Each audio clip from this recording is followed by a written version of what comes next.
Bugun sizlar bilan kichkina mini diktofonimizni qanaqa ishlatishni ko'rsataman. Lekin oxirigacha ko'ringlar, bizga like va podpiska bosib qo'ying. Yoqqanimizda chiroqlari o'chib, yonib, margat qiladi. O'shandan zapis boshlanganini ko'rsangiz bo'ladi. Mana o'sha margat qilyapti. Ovoz yozyapti. 111. Bugungi sana 13.08.2026. Endi o'chiramiz. O'chirganingizda bitta chiroq yonadi, bo'ldi. Ko'p yonmaydi.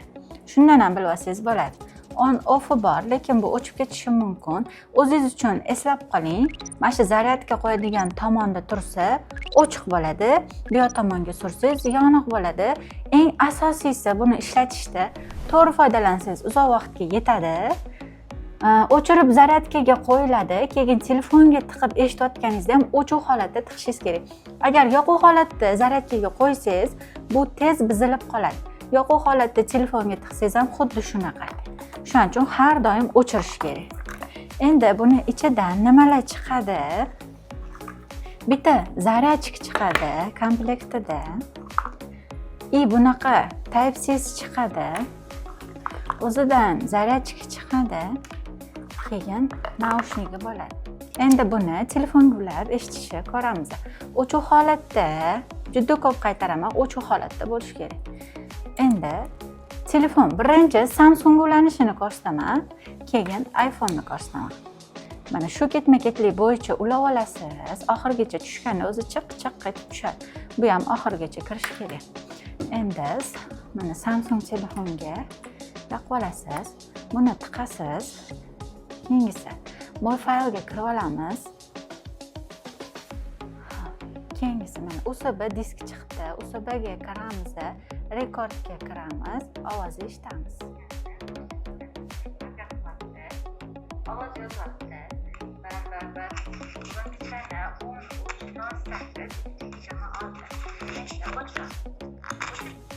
Eshitdingiz, endi buni saqlanib qolishni ko'ramiz. Bosib turamiz. Mana поделиться Telegram избранный qilsangiz bo'ladi yoki-da удалить qilsangiz ham bo'ladi. Bo'ldi. Juda ham oson. Esingizda qoladi. Bu Samsungda ko'rish. Endi xuddi shu narsani iPhone telefonda ko'ramiz. Ishlatilinishi sal boshqacharoq bo'ladi bunda. Mana xuddi shu ulanish bo'ladi. Fayl papkada bo'ladi. iPhone'da ko'pincha mana yoqda bo'lgan turgan holatda obzorga o'tib olasiz.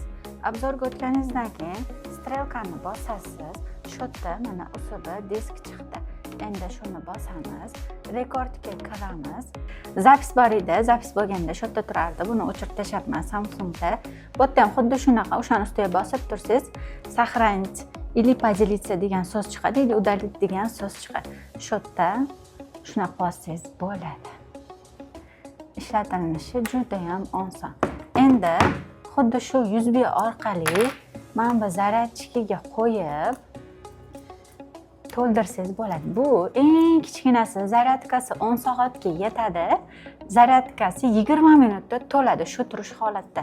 Zaryadkaga qo'yganingizda qizil bo'lib turadi. Zaryadkasi to'lganda ko'k chirog'i yonadi. Shundan to'lganini bilsangiz bo'ladi. Endi naushnikka qo'yib ham shunday naushnikka qo'yasiz, o'chuv holatda naushnikni tiqasiz, keyin naushnikni o'ng tomonga yoqasiz. Keyin qulog'ingizga tutib, mana bu yerda knopkasi bo'ladi. Mana shu knopkasini bosib tursangiz, baland ovozda diktofondagi ovozlarni naushnikda eshitib olsangiz bo'ladi. Buni bosmasangiz juda past eshitasiz. Buni bossangiz ovozi balandlashadi. Bo'ldi. Yana nimadir savollar bo'lsa, nomer qoldiramiz. Shu nomerga aloqaga chiqsanglar bo'ladi.